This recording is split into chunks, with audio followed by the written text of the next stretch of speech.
Okay, so I want to start this replay off with a little bit of discussion about Falstad to start with before we get to the actual replay. So I've played a lot of Falstad, and I've tried all the builds, and I want to just theory craft a few builds here before we start. So we go the W build, Wingman. So in your game, we go Hammer Gains, and this is the biggest thing I don't like about the W build, going all the Lightning Rod talents, is we don't get these other talents. We don't get Hammer Gains or the Seasoned Marksman or the Giant Killer.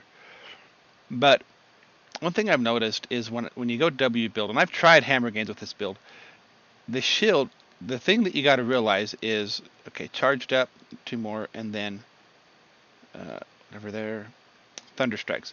So the thing you have to realize with the Lightning build is how long it takes. 1, 2, 3, 4, 5, 6. It's 6 or 7 seconds, depending on how fast you count. Timer.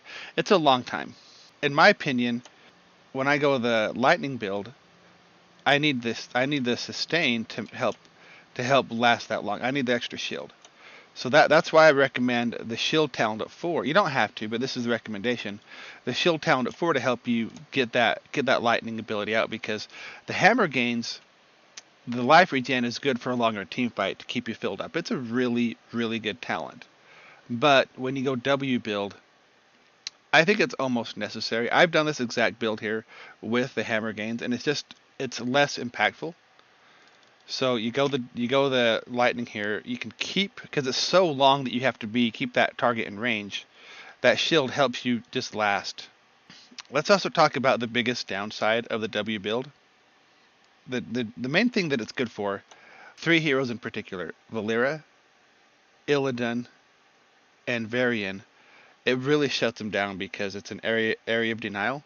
But the biggest weakness this has is simply that all your attack, your first 4 of your first 5 talents go into that one ability, and so all your opponent has to do is play around that. Like, all we have to do is bait out and cancel and get away from this lightning, and that's most of his power. All his power is in this one ability. It's pretty good if you can get to it, and Falstad himself is actually quite squishy, so they can actually kill you. You know, they can just say, let's kill the Falstad, force you to back up. If they play it right, it can be difficult. I like the W build. It's cool. I'm not saying don't play it, but you need to understand the strengths and weaknesses, and I really think that that level 4 choice of going hammer gains really weakens the overall build. Let's reset talents. The other build that I like, and they both have ups and downs, also the W build, you can sit further back and just kind of put safer damage. But the other build that I like is Seasoned Marksman, Hammer Gains, Boomerang, and then Giant Killer. And for a little bit of math, once you get the Seasoned Marksman at 40 of them, and then Giant Killer is 1.5%, a 4,000 hit point opponent, which is most tanks, or they have that or more, a 4,000 hit point opponent with the 1.5% Giant Killer and the 40 Seasoned Marksman is 100 extra damage per auto. Look how fast these autos come out. So at level 13, Falstad's doing 173. That would be, and you see the 91 from the Giant Killer. And so I don't really know how much health his target dummy has. Apparently a lot if it's doing 94 per, now we're level 14, 94 per auto. But on a 4,000 hit point tank, that would be 60, right? So your 180 there total with the Seasoned Marksman and the Giant Killer would be 280 per auto. It's a lot of extra damage. It's actually pretty cool. It really puts some bite into your attack. And then you get the health regen at 4, and then the big talent for Falstad that really fits into his kit is the level 7 Boomerang. And the reason this is so powerful is 2 reasons. And I'll show you in game 1's particular spot where when an opponent's low, let me just get rid of these. It's the best burst damage that Falstad has. You throw it in there, and that boom right there, it's the little bit of burst to finish, to get your damage on a target, especially, you know, they can run away, get away. But it's a good for burst, and it's good for, just reset here. It's a good burst in your combo, and it's also, your best wave clear. You throw out the wave, blow up the wave, and because Falstad's generally off soaking, that wave clear is really, really nice. Let me show you the combo here. So what you want to do with Falstad, can you hold still, is treat him more like a mage.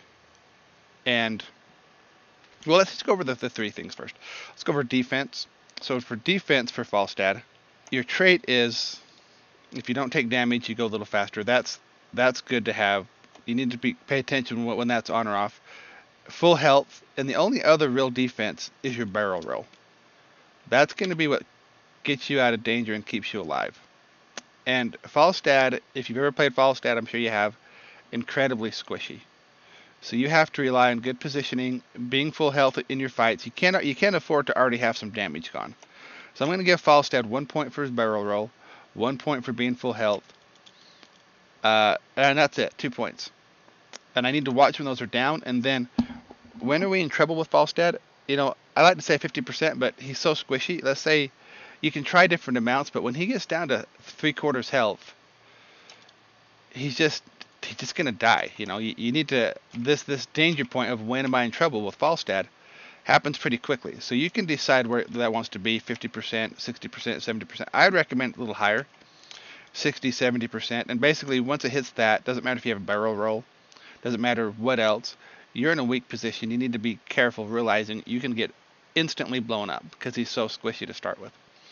And then for his poke, so unlike Raynor, who can, he has his health regen and he has a little longer range, you can just kind of use his autos to poke.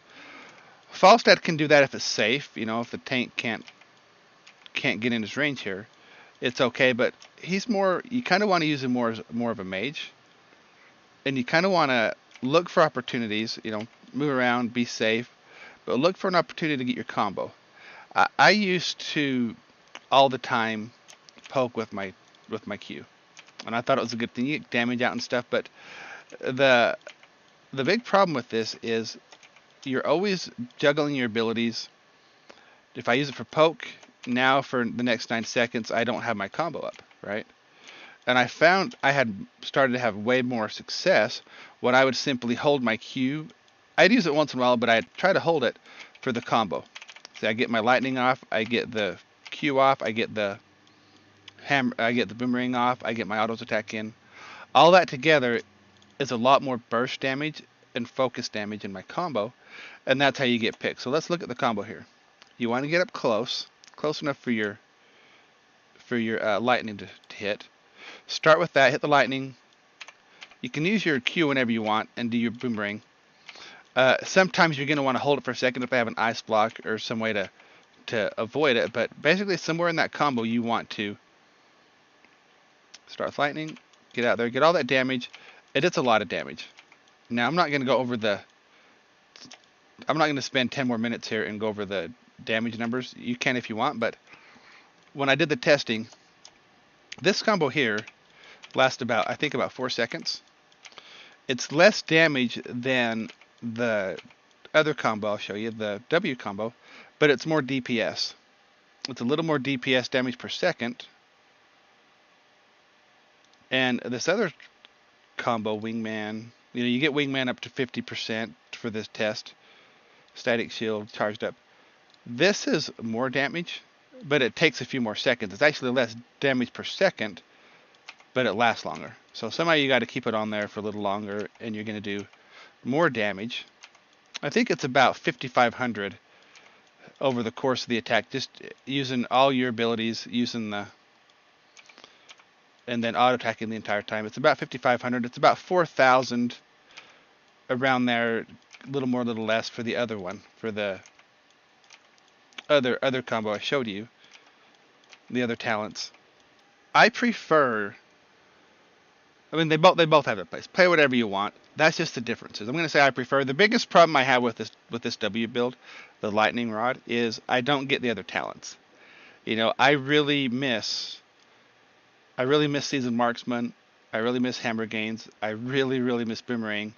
And Giant Killer is just crazy good. So that's the biggest drawback of the W build, is you don't get those other talents. You can play them both, and the main thing I'd recommend is just simply, if you're going to play the W build, be sure to use static shield. So we're going to switch now to the replay, and I'll see you there. Okay, so we have the replay loading up, and I'm going to focus on your gameplay. And as we go here, I want to say up front that play great. I looked at this replay. I took a lot of things away from this that I can change. We're going to focus on this replay on you. I was going to give you some advice. So don't, even though we're mostly looking at the Falstad, don't think that you're being focused out here. Everybody could do things better for sure. For sure. And the main thing I want to talk about, and it changes from tiers to tiers. So the lower level you go, the newer you are to the game, the more you play a solo game. You play on your own. And as players get better, they tend to group up better and work more coordinated. And one thing you'll notice about Grandmasters, watching really, really good players play, is they're able to all push their buttons on the same target at the same time without really talking to each other. Somebody steps out of position, boom, that player is destroyed immediately. It's pretty crazy. And so part of the concept that when I was talking to you, the thing that really, really frustrated me and that I felt like you didn't have a handle on is you didn't understand very well how to transition from the solo lane to playing with the team. And you do. I'm going to say, when I watched this replay before, I didn't watch the whole thing, but I watched up to a certain point. I really like how you play Falstad. I like how you do the solo lane. I like a lot of things that you're doing. But you don't transition well from doing your job to jumping into working with the team. So as we get to the first point I want to talk about, I might fast forward here. I got a few more points to make. The thing you need to understand, and Falstad's kind of a little difficult case because you're the offlaner. But let me give you the advice I had for myself when I had the same exact problem. I was making the same exact mistake, and I found it in a replay. But let's say you're Raynor instead of Falstad. Just as an example here, because Falstad, you're doing the right thing. But I was playing a Raynor game, and I found out that I was off doing all this other stuff. I was getting camps, I was pushing lanes, and our tank, kind of like the Johanna in this game, was alone for so long. It never had any support, never had any help, and without a tank, without the assassins and the healers to support and enhance the tank really can't do much. The tank can't do a lot on its own. And so I realized I need to be sure that I focus on supporting the tank. And we're going to see here, you're going to have a few deaths, and I'm going to put almost all that on you not working with and having your tank as part of your game plan. You're acting like there's no tank in the game. Okay, so we're getting close to the first point here. Now, this is a really map-specific strategy, but on Infernal Shrines, you're going to notice that almost always, I guess unless people don't soak, but almost always it's going to be 5-5, almost level 6 when this first shrine comes. Now, what I would do here is, I'm going to pause it. Just some kind of macro talk here. We can see that the Rhaegar is doing the camp. So this is solo play. You know, if we're in a team, you can talk to each other, make better decisions. So you can see the tank top. The tank's thinking, which was me, well, they're getting the camp. I'm going to push this lane out top, and then I'm going to go middle. And I think what you should have done here is pushed out this bottom wave, realizing that the healer, our support players on that camp, there's no reason to go to the objective early. Especially as the offlaner, especially as Falstad, you don't want to be late, but you want to keep getting value and then show up. You don't want to really, in this situation here at this first shrine, beat everybody else there. Maybe, you know, if you decide this makes the most sense, but in this situation, you can see your tank top, you can see the healer on the support camp, push this wave out first. Get rid of this wave, and force them to either come down here and soak this, which they're going to. The Greymane's on this camp, he's going to come and get this wave. Force them to either lose this wave of soak, or come down and clear it while you fly up mid. But a little slight misplay. Now right here you're going to see, oh, this guy's here, and we're going to start a fight. You're going to fly middle here. And this is one of the areas I want to just kind of go over about. We don't play with the tank. The tank's top. You're gonna see as this fight continues, the tank and the Kerrigan go on the shrine, while the two backline and the healer have some random fight mid, and we don't get the pick. But so these guys are fine. They're just poking. I would have stayed bottom here, push this wave out, and then come up. It's a little thing, but those are the little things denying them this wave of experience. If you push this out, they have to come right away, or the towers deny this experience. Anyway, you're gonna fly middle. You fly. We see the gray mane. As you fly, he comes down here. So if you were to push this out, I mean, now you lose a little bit of silk, but it's just a minor thing. It's not like it's the end of the world here. I'm just giving advice. But this is the part that really hurts us. To you. So one thing you have to be cognizant of. Where did you go? Okay.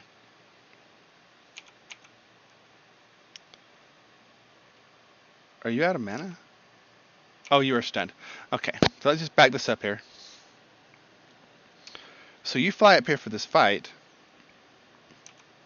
and one thing you need to realize when you make this engage,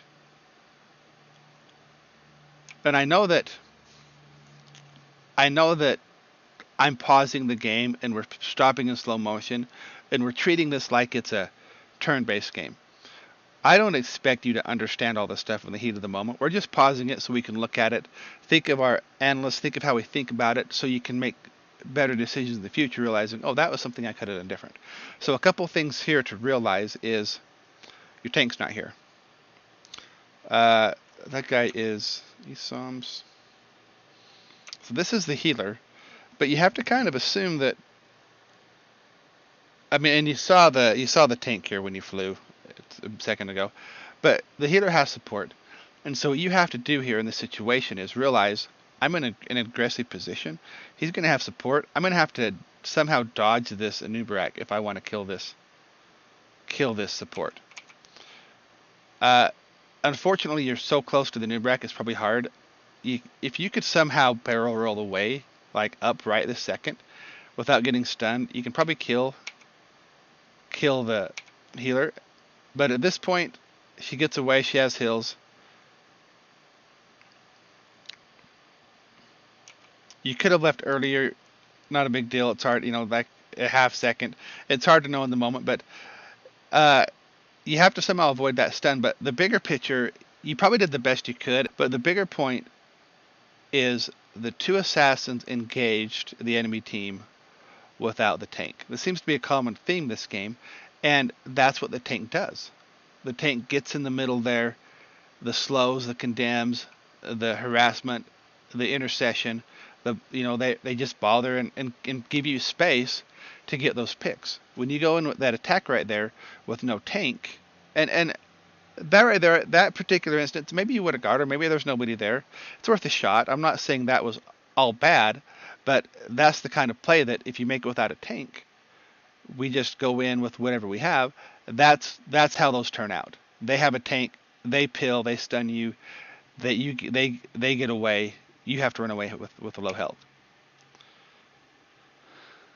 So now, yeah, see, it is what it is, but we're not working as a unit. There's two different thoughts right now. You have the tank and the Kerrigan on the shrine. We have two assassins and a healer down here doing something else. And I think they get a kill here. Let's see what happens.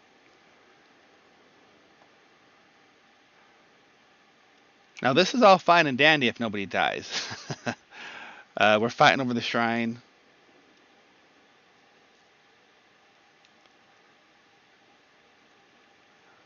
I think the tank dies. Yeah. And so what happened, the Gul'dan backed for health, and we took a 4v5 there. So by the time we grouped, I hope you can see what I'm talking about, the overall strategy of supporting the tank. Imagine if you would have flown up and been by the tank and the Kerrigan and started on the shrine and took a fight there, right? But we lose the tank there. This is perfect, by the way. This is really good. As soon as you lose one, we lose the shrine, go down, get the side soak, push this lane out. And honestly, I wouldn't go back up. I would stay down here and I would push this as far as you can. The first Punisher especially isn't that strong. We don't really need you to save it. Saying that though, I think we're missing missing our wall.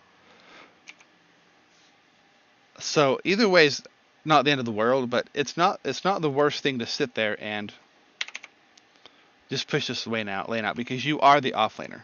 You know, that is your job, is to get the side soak and then come to the objectives. And you told me you'd been watching Not Paradox and some other people, and there's a really good video from McIntyre, MCINTYRE, about the trash man. You know, the guy, the side laner that's supposed to get all this other stuff. Okay, here's a big mistake. Really good so far. Awesome at pushing that lane out, getting the camp. Great. Unfortunately, we make a really, really, really big mistake right. You're full health. Let's keep that in mind. You're full health. Let's look at full health at 1797 HP. Let's look at their point of view right now. Let's watch this Punisher. Just right there. So, back this up. The way this should work is, and I'm sure you know this, but I'll repeat it just for sure. The Punisher is going to jump on the first enemy hero it sees, and then every 8, 9, or 10 seconds afterwards, it's going to jump on an enemy hero. So, on our side, we're looking at their vision right now, but on our side, the Johanna should step up, throw out the flashlight, throw out her blind, have the Punisher jump over, and then use Iron Skin. Johanna is probably one of the best heroes in the entire game, if not the best hero, for this exact purpose. Falstad's probably the worst. If not the worst, he's one of the worst heroes in the entire game to do this. So you fly up, and then you actually walk forward. You fly up, and then you walk forward, and you show. You're full health, you show, here comes the Punisher, and you're going to say in chat, let's go back to our point of view, my barrel roll didn't go off. It went off. You can see the cooldown here. I've watched this replay before. I just started over because I didn't want to, like, it's already long enough as is. It would be way longer if the previous one, because I went back and forth and checked stuff. You barrel rolled, but the Punisher caught your barrel roll. And you're dead. Boom. Full health Falstad got hit by the Punisher. You tried to barrel roll out. It killed you. Like, that quick. That's how squishy Falstad is. What you should have done... Okay. This is all good. I really like this.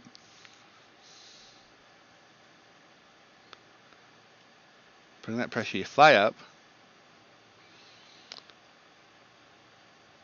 Okay, you go forward. You should be going backwards. And maybe you're used to having the gate here, but you do not want this Punisher. Full health Falstad does not want this Punisher anywhere near him. You want the Johanna. I'm trying to step up to do this. Instead, you take it for me. You saw, you even had the barrel shield. It just wasn't enough. Let's pause this. Let's see what killed you. So Whitemane got some damage, Orphea got some damage, and a lot of Punisher. So they and that's what opposing teams do, is they're going to throw their abilities toward where the Punisher lands. That was a big mistake, and that comes back to my theme of not playing with your tank, not understanding what your tank does and what your tank's supposed to do. Your tank was supposed to pull that Punisher over and take the hit. They're not killing Johanna. Like, even if the Punisher lands, those abilities hit, Johanna's not going to die. You're dead. So you should stand back. And I think he said something about wanting to make a gust plate. You're too squishy. You cannot take a Punisher hit, especially when they have AoE spells and damage coming from behind. You should have been back here waiting for that to land and then just putting damage on it. So I think we're going to fast forward to the next spot, and I'll see you there. Okay, so we're not going to go over everything in the video. Like I said, I like a lot of what you did, and there's a lot of things we're just going to skip for time, for brevity's sake. But I wanted to just hit this point to just give you a little example of kind of how squishy Falstad in particular is, and how you kind of got to play the matchup. So we already talked about in the previous, before this started, that Hammer Gains doesn't really fit well with the Lightning. Now, also you're going to find out, if you didn't already know, Falstad's really, really squishy. So even with all this health here, Orphea, she's burst damage. She can kill you very, very quickly. And your abilities are on cooldown. Boom.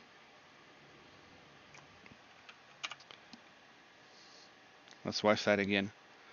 You just have to be careful. He's all you don't really want to engage with Falstad unless you have your combo up, unless you're ready to fight.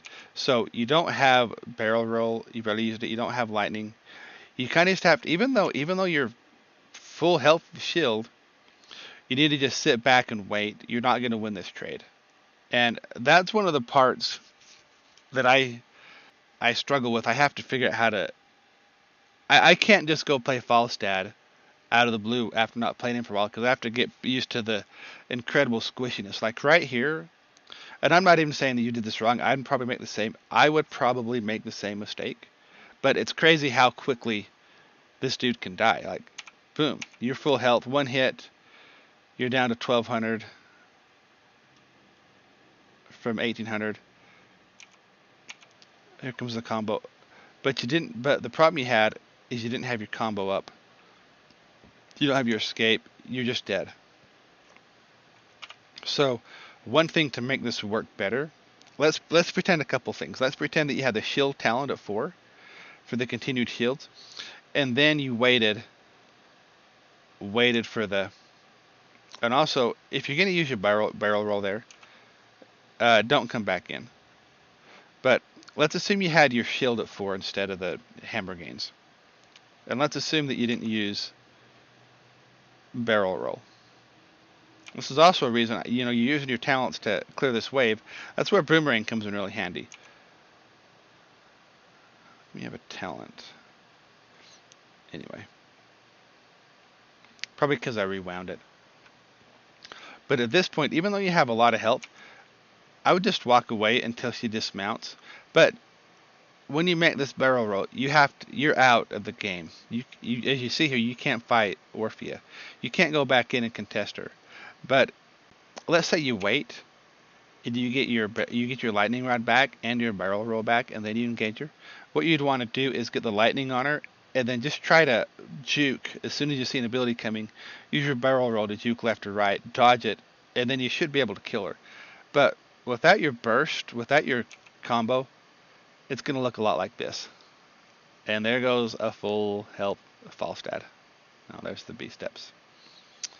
So it's a really, that's the main reason I don't play Falstad as much as I used to. I have a level 110 or whatever Falstad.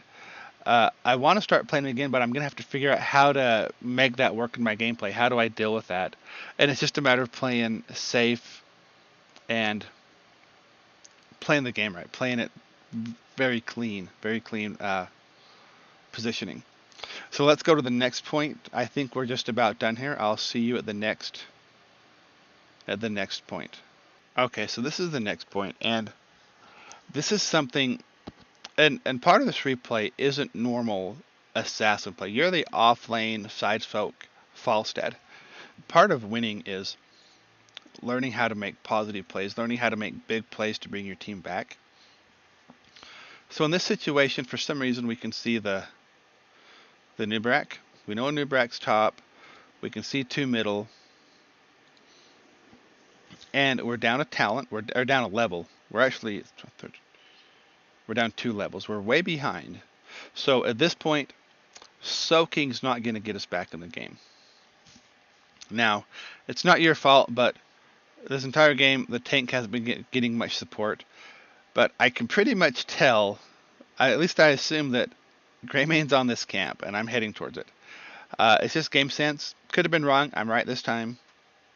Don't ask me why. I just feel like the other team's super greedy. Like, here they are middle, here they are here. It just feels like he's there. I'm heading towards this. Come back on you. So at this point, this is the right thing to do as a Falstad, as a side soak, is get this soak. And this is a problem that I used to deal with is, when do I stop doing this? When do I stop the side soak? And I need to have triggers, reasons to stop this and do something else. One thing is, big objective. We're going to an objective. Figure out when to leave. Come help my team. big plays, big picks, reasons to step aside and go do something else and then come back to it. A big problem I always had for a long time was I would get stuck on the side lane, the side soak, the side push, and I wouldn't ever leave it. So if that was the right thing to do, awesome. If it wasn't the right thing to do, well, that's not good. I'm not going to make that play. And so right here, I find the gray main. The Johanna finds the gray main. And I'm assuming, because I saw those people mid, I saw the guy top, it's a good place for us to fight.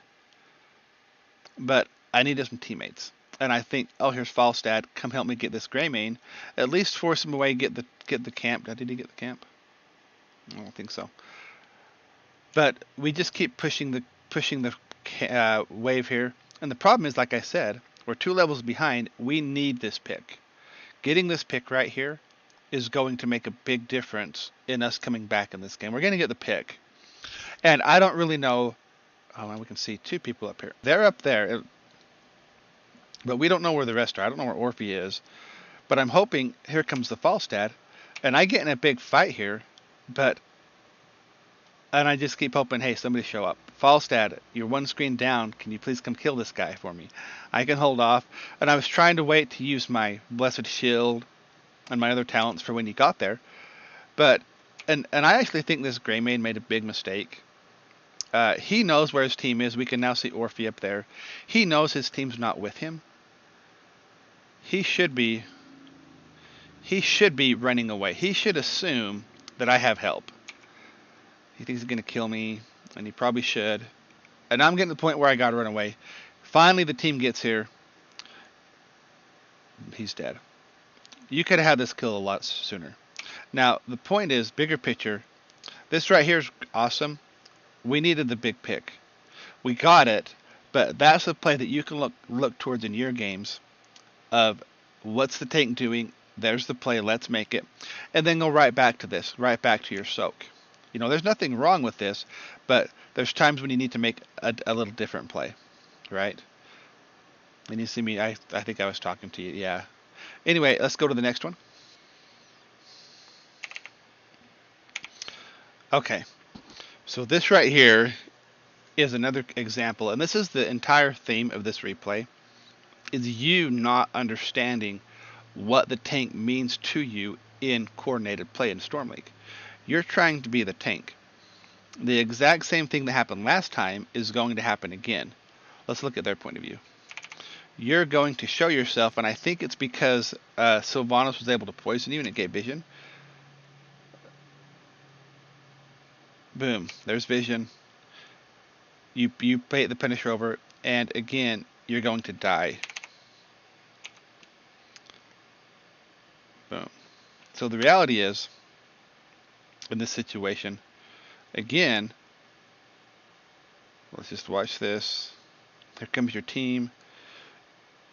You should back up. Here comes the tank trying to step up here and bait this Punisher over. You shouldn't be here. You shouldn't give this Punisher an option and to hit you. Boom. There was the light. There was the flashlight. All their abilities came out. You're dead. Those are little. I mean, they're little things. They're big things, but you kind of. And the bigger backbone issue that I talked to you about when I talked to you after the game, when I said you have a few mistakes, you're simply just not understanding what the tank's supposed to do in your game. You should be supporting the tank. Right here, you stepped up. You were the tank. I'm the front line. I'm the first to engage. You should be the second to engage. You should let the tank step up here. You're dead again. Or if you just dropped a combo on that. And again, Johanna's the best hero in the game to do that. I throw out the blind. And I didn't realize in game that you kept getting those. I wondered, why is that Punisher so fast? But I throw out the blind. I do my unstoppable. I just walk away as Johanna. And we clear this for free. Instead, you're too close to the front. You should be back here again. Let it get pulled over and then do your damage. You're too close. Orpheus combo comes out. You're dead instantly. So we have one more point to talk about, and I'll see you there. Okay, so this is the last point. Now, this one isn't obvious, and it's hard to say you did the wrong thing. Well, But let's just back this up here. Now there's a few things here that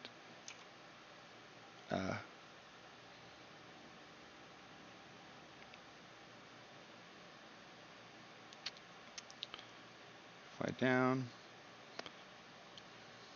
get this camp.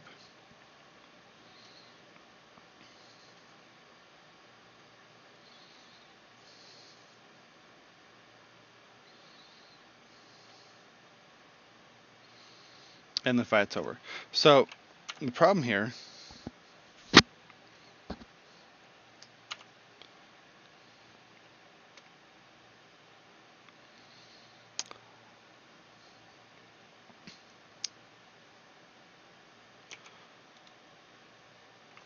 you have here is this is probably, even though we still have 2 dead, almost just 1 dead, this is probably our best chance to win the game at this point. They're about to be level 20. It'll be 20 to 17. Even though this fight starts 4v5, if you come here, going down to get this camp, basically, we don't really have a shot to win the fight. It's now 3v5. 4v5 isn't awesome, but with Mighty Gust, you have one last chance to turn the game around and win it for your team. I think that it's not a great percent chance, but there's a chance that we win the game right here. And so, and the way strategy works in this game is sometimes the best fight isn't that great a percent. Let's say this is a 20%. You fly here, we take this engagement 4v5. Let's say we decide it's a 20% chance we win. It's a 15% chance we win. It doesn't matter what that percent chance is. It's much better than every other alternative that we have. Otherwise, we're going to be taking a 20 versus 17 fight on the shrine. They're going to get the shrine and just walk in and win the game. Maybe not. Maybe we turn, but it's a less percent chance than winning this fight before they get 20 and they're at our keep. If we win this fight, they have a long ways to go. We might wipe them. This is actually our best chance to win the game. All we have to do, show up here, have this fight, delay them long enough for Carrion to get back, which can be done with Mighty Gust. And the way you want to do this, let's just go everyone, Shift C. The way you want to do this, let's just play this out here. Let's pretend that you're flying over here. Is fly over here, and then instead of gusting everybody away, what I would do is just an idea. And this is ideas of how cool Mighty Gust can really be. Instead of gusting, fly over here, maybe they're going to see the point there, so it's hard to know where you can actually fly to and be safe. Maybe walk down, but if you could somehow get over here without getting yourself killed, because they're going to see the launch entry point. What you want to do is you want to Mighty Gust some of these guys away. You know, gust up up in that angle. Be sure to get all the minions and a few of the heroes. And then what happens is there's only a couple of heroes and they're taking keep shots. And that it's not going to win the fight, but it's going to distract and give our team a chance to get back in the fight. It's a shot for us to win the game, right? Make sure you get all the minions, a few of the heroes, they're off for a moment. We can now engage, try to cause problems, maybe get a pick, and buy Kerrigan time to come back and hopefully win the fight. And if we win this fight, we probably win the game. It's that crazy. If they wipe here. Get the next Punisher. We're going to get a couple levels. Take that Punisher, go mid fort, go mid keep. But instead, you fly bottom. Hey, Kerrigan's going to be a minute. I have time. Unfortunately, we go in anyway for the... Maybe I should have waited. I don't know. It felt to me like that was our best chance. I go in as a tank. Let's have this fight. And even at 3v5, I didn't feel like, because they're almost 20, that we were going to have any better shot ever in this game to win this match. But that was the thing that I noticed is, and this is just something you can do with if you're going to play Mighty Gust, just look for these opportunities. Think to yourself, oh, I could have, even if you fly here more, so you're out of range. Be sure to get all the minions, get a few heroes, gust them away. It disorients them, buys time for the Kerrigan. You get yourself to safety, elongate the fight. If we get a pick, again, we win the game. I've lost games as the blue team in this situation, right, on this left side. From stepping up, they're so far extended. So when you come down here, it's basically, even if we didn't fight, it's a very, very passive play for the position. And kind of the way the general strategy works is when you're ahead, you want to play a little more safer. These guys are not doing the right thing. We want this fight. This is the best fight we could take ever in this game. Under our keep, by our core, before they're 20. Everything says yes. Even at 4v5, this is the best fight we're going to get. Instead of taking this fight, you fly bottom and get that camp, and it's game over. That's the point in the game right here, that you just got to step up with the team. Win or lose, we do it right here. This was the moment. This is the fight that you can win to come back in this matchup. So you fly bottom, and again, hoping fear. It's only 3v5 now. We have a keep on our side to help even it up. I'm hoping that the Gul'dan can kill the minions. Get this keep to start hit power, start to hit things. Just imagine right now, if you had fly, gust some people away. Right here's a good gust. Gust those 3 away, and the minions, and now there's 2 here. This is gone, and we're just game over. It's 3v5. There's nothing we can do. And that gust, that fly down bottom to get that camp, that gust didn't do anything. It basically gave us no chance to come back and win. That was a really, and I'm not saying this to say, hey, you're a bad player. It's just I'm explaining the strategy and what I've learned from playing this map.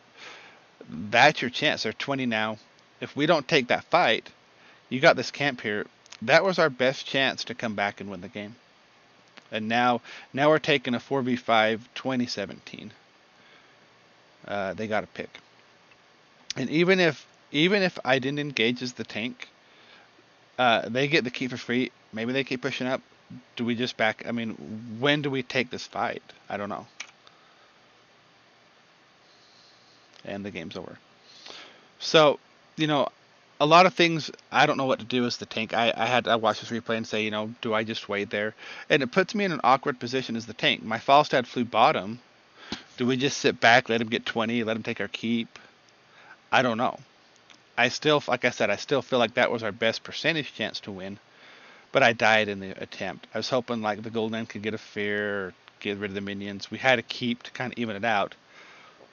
But with this going bottom here, not understanding the brevity of the situation, we really had no shot, and the game ended. So there's just a few things there. I didn't look at the entire replay, but I was really impressed with your macro ability. And that it's really, really good. A lot of people are going to say, hey, come here, come there, do this, do that. Ignore him. You're doing the right thing. And like I said, McIntyre has a video called Trash Man that explains what you should do on a Falstad or a Leoric or a Dihaka to catch all the side soak. And a big issue we had that game was the other heroes didn't stick with the tank. Generally, you need to just walk around as a group in order to make this be successful, right?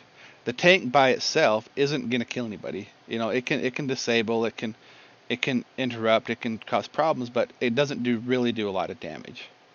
And one thing that I've been using well to climb recently is playing a healer or not an offlane assassin. Falstad's really the main Falstad and Junkrat are the main offlane assassins, but playing an assassin that sticks with the tank. And what I've been doing is simply maybe early game split a bit, do this, do that, but especially after level 10, I just follow the tank around for most of the game, unless I have a really good reason not to, and just enhance that tank and give that tank some teeth. It's like a Cho'Gall.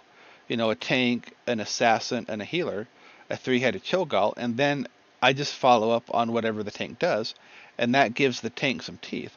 And the nice thing about this technique is the tank doesn't have to understand what I'm doing. He just does whatever he does, and I'm bringing that synergy. If I'm playing the tank like in this game, and my teammates don't want to follow me around, I'm half a hero. Like Johanna's entire match was half a hero. Most of the game, I got a little bit of. We skipped over one fight. I finally got everybody to support me, and we wiped them out. We would have wiped them out all game long, over and over and over again, if the Gul'dan, the Kerrigan, and the Rhaegar would have just followed me around. We would have easily stomped these people. But that's not your problem. And the thing I have to work on for my game is how do I play the game when they won't support the tank? And it's really hard, it's not me saying, hey guys, I'm great, do what I want you to do. It's that as the tank player, I wish they would have played tank, to be honest. Because they were a 3-man and they had their own little idea. It's that when you're the tank, that's kind of the rally point. That's the rally flag. I don't know who to follow if I'm the tank. Do I follow Kerrigan? Do I follow Gul'dan? Do I follow the Rhaegar? I'm not sure what to do and when to do it. Like the main tank is the rallying point of here's who we're following, and this is also the best player to engage. And the flip side is, if I'm not engaging as a tank, if I'm not making plays, I'm also hurting my team. You need that tank to initiate, whatever tank it is, to make the plays, to step up first, to create space for the back line to do their part. The tank should go in first, create the plays, and then the back line follow up. Just like those two Punishers. I step up as the tank, pull it over, take the hit, you do the damage, kill the Punisher. So, probably a little long-winded. Let me know what you think. These are my ideas. Thank you very much. Have a nice day.